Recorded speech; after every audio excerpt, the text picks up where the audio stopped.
Hey everybody, in this video we are going to take a look at a wonderful action game, and that is Iron Meat. Iron Meat is a very fast-paced, gory, addictive run-and-gun game in the vein of Contra. You can play it either single player or in co-op mode with another player. The best thing about Iron Meat is that it does away with annoying and, in my opinion, tedious old-timey game design and fully embraces modern game design for a run-and-gun game. And this can be especially seen with the generous amount of lives the developers give you on easy and normal difficulty.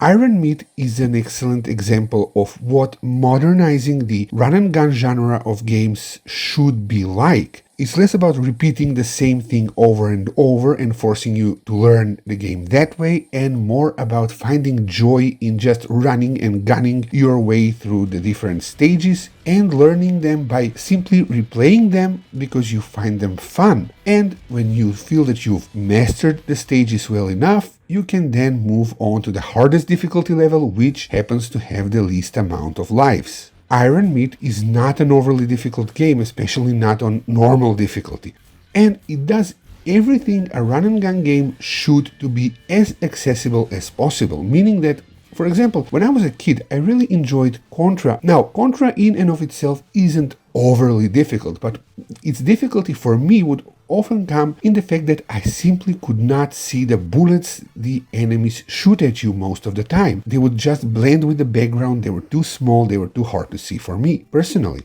And this is something that Iron Meat does very well. The bullets and projectiles the enemies shoot are not only well telegraphed, but they are also very clearly visible on the screen and can be avoided. Of course, not everything is as visible. I do still have some issues with certain enemies that for me personally blend in the background and so on, but overall Iron Meat does everything it can to offer as many quality of life features as possible for all kinds of players from all walks of life.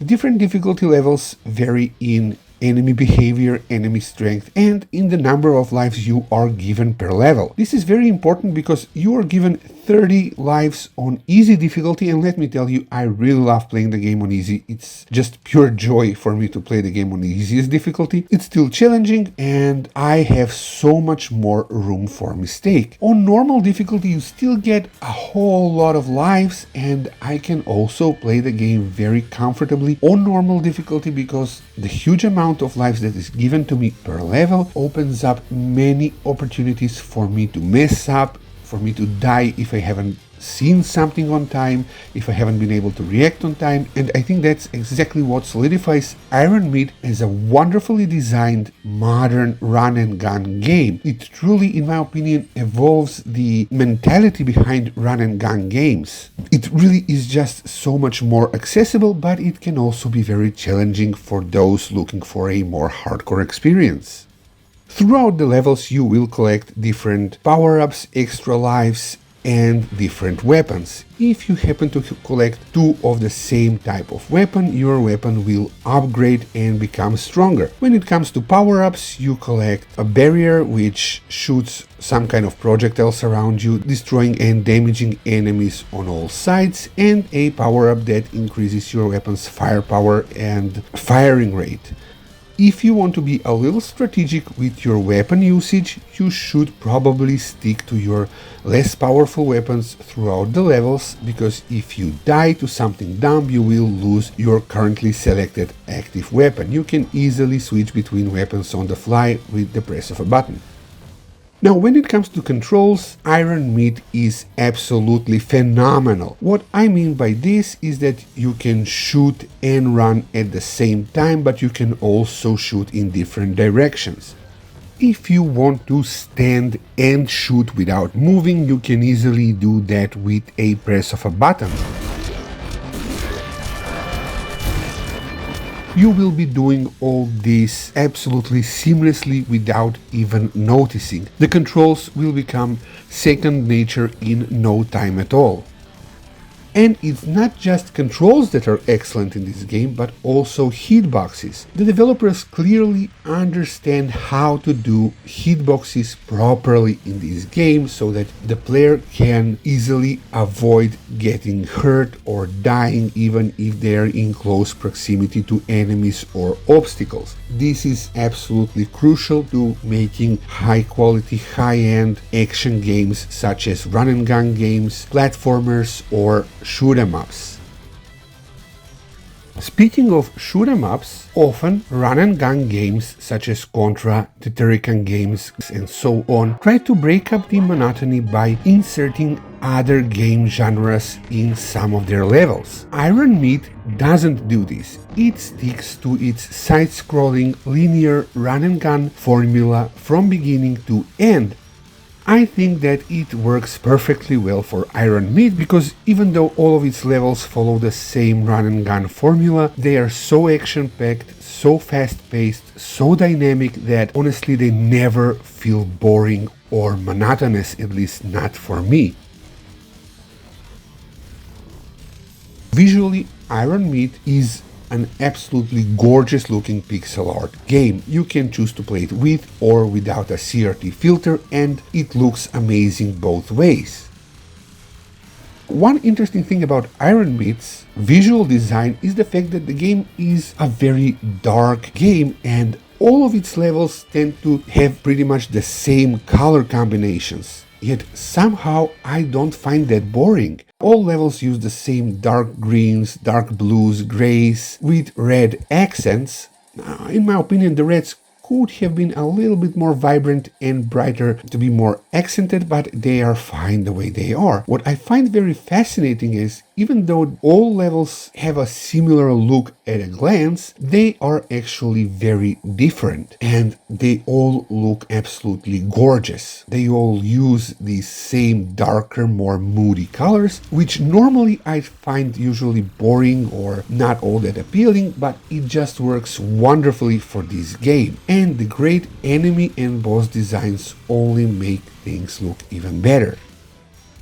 What's even more fascinating is that Iron Meat never stops. You see, one problem I have with many run and gun games, such as the Contra games, Mega Man, and so on, is that while they are very nice games to play once you master them and they flow very well, they are not as smooth of an experience when you're still learning these games, and they can be very trying and they can be very tedious. Iron Meat, thanks to its multiple difficulty levels and the way it treats lives, is an ever-flowing, ever-moving, non-stop action game, and that's something I absolutely love and cannot get enough of.